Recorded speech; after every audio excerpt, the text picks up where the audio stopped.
Chapter 2. Jerusalem in Ashes. Jerusalem, 110 CE. Jerusalem lay broken, a city of silence and stone. The temple was rubble, its altars blackened, its holy courts open to the sky. The 10th Legion Fretensis camped nearby, their standards gleaming where psalms had once risen. To most, it looked like an ending. Rome did not see an ending. Rome had chosen its allies. The emperors, heirs also of the Hasmonean dynasty household, were not enemies of the Nazarenes. Together they had crafted something new: Jesus the Nazarene, a midrash meant to heal. He embodied the union of Father-El and Isha'ora, woman of light, replacing blood sacrifice with compassion, reconciling Jew and Gentile in the doctrine of father and mother. Rome supported this invention because it was orderly, peaceful, merciful. The only enemies were those who still clung to violence, the remnants of the house of Shammai who had burned the temple rather than let the Nazarene high priests return, and Paul's disciples who twisted the story back into blood and atonement.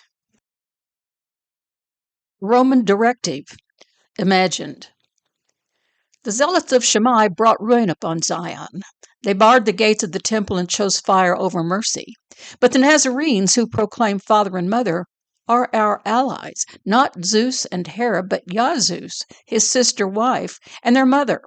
Protect them. Their doctrine is our doctrine: wisdom instead of sacrifice, compassion instead of blood.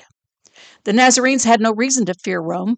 They feared only the Shammaites, Paul's disciples, men who still raised the knife and called it holiness. The roots in the Hasmonean household. The Nazarene invention of Yazus did not begin in Tiberius's reign. Its seeds were planted more than a century earlier in the Hasmonean household, which was also the Julio-Claudian Ptolemaic line.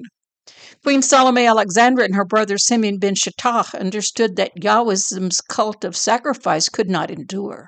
Men would one day learn that the blood of one life cannot atone for the sins of their own. To lead Israel toward mercy, they devised a plan: infiltrate orthodoxy itself with a new house, the house of Hillel. And so around 40 BCE, Hillel appeared in Jerusalem. His gentleness and wisdom seemed new, yet those with eyes to see knew the truth. Hillel was Simeon himself, entering under another name. The donkey legend. A story was told to veil this transformation. Simeon ben Shattach received a donkey as a gift from his students. Beneath its saddle was found a jewel.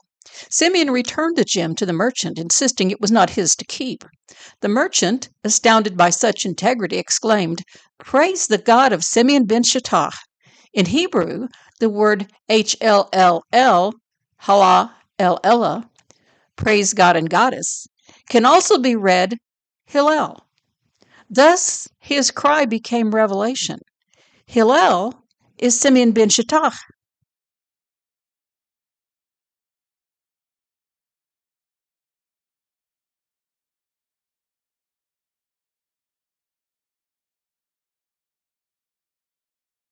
The name itself carried a deeper enigma.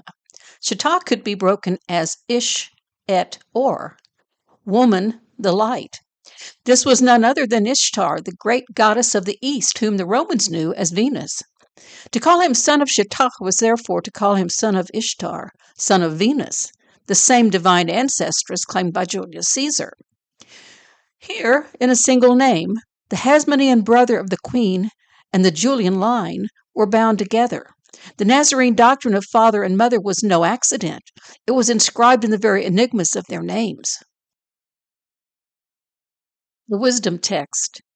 At the same time, a book appeared, The Wisdom of Jesus, Son of Venus. Later scribes disguised it as Ben Sirah, but its origins were Hasmonean. Its opening words proclaimed the enigma: MGDLDR, the Magdalene, Gadal Adar, Mother, Great Glory. Wisdom herself, not Yahweh.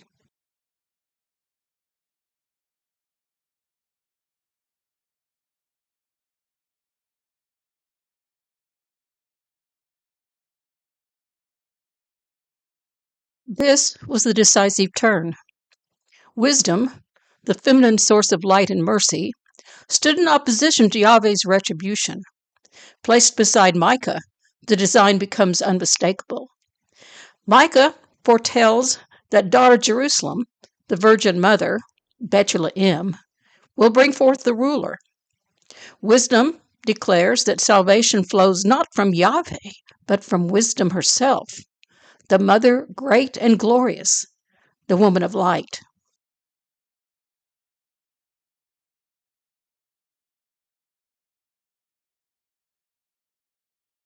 Together, these texts prepared the way for Jesus the Nazarene, a son not of sacrifice, but of wisdom, not of Yahweh, but of Father El and Ishaorah.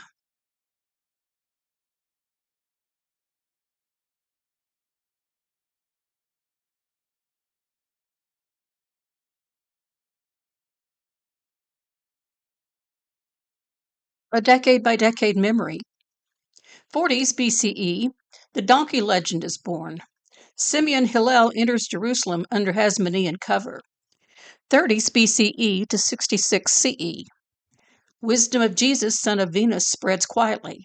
Micah's prophecy is reinterpreted in Nazarene light.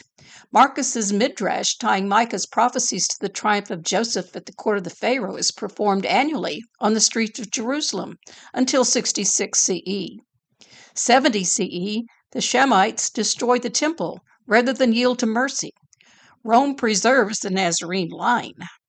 110 CE, Jerusalem lies in ruins, guarded by Rome. The Nazarenes remain allied to the empire, opposed only by Shammai's remnants and Paul's false disciples.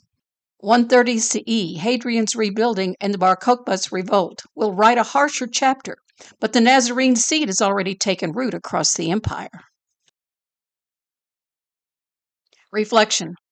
By 110 CE, Jerusalem was not merely a ruin, it was an argument in stone. To the Shemites, it proclaimed their martyrdom. To Paul's followers, it became the stage for their false gospel of blood. But to the Nazarenes and to Rome, it bore witness to the wisdom of father and mother.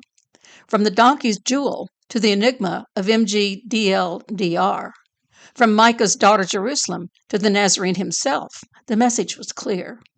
Merciful wisdom, not Yahweh, is the true source of salvation.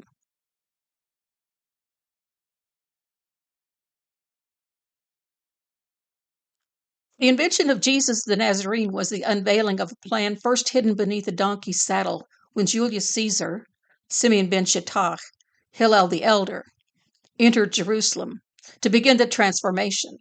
He was not alone. With him came Antony and Cleopatra, metamorphosed and masked as Herod the Great and Mariamne, weaving dynastic power and divine allegory into one design. And yet, even such a marvelously creative project, planned with genius and carried out with precision, faced its greatest foe in the human heart, the stubborn hunger for power, and the darker hope that selfishness and greed might be washed away by the blood of a man-god. And now, in 110, the vision was preserved by Trajan, guardian of the empire at its height, builder of monuments in stone as Caesar had built enigmas of wisdom. He stood as a living guarantor of the plan, holding the balance against Shammai's ruins and Paul's distortions. Thus the Council of Three could still be discerned in history's shadows. Caesar Hillel, father of the plan who sowed the seed. Cleopatra, the mother who gave it form and inspired its deeds. Trajan, the child whose name, when read as an enigma, leads to TR, et or, of light, and IN, of An, thus Ansar. Trajan was the light of Ansar. When Cassius Dio left hints of Trajan's effeminacy, he may have been signaling that Trajan was never meant to be understood as an ordinary man, but as a veiled figure of the light of Ansar, a mask for the daughter's Torah veiling the feminine within Rome's golden age.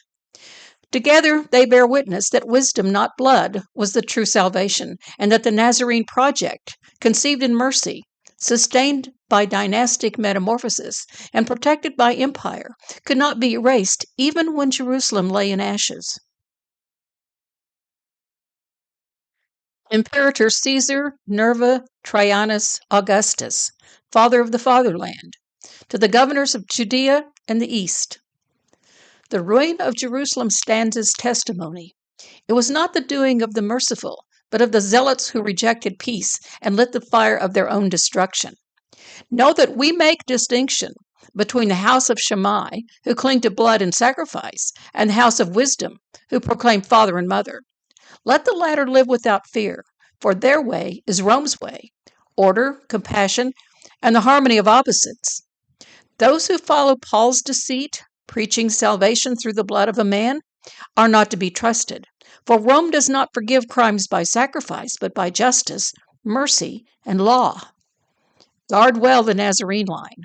In them we find not rebellion, but concord, not blood, but wisdom. Preserve their assemblies, and mark as enemy only those who raise again the knife of slaughter. So decrees Trajan, guardian of the empire, servant of wisdom, protector of the plan.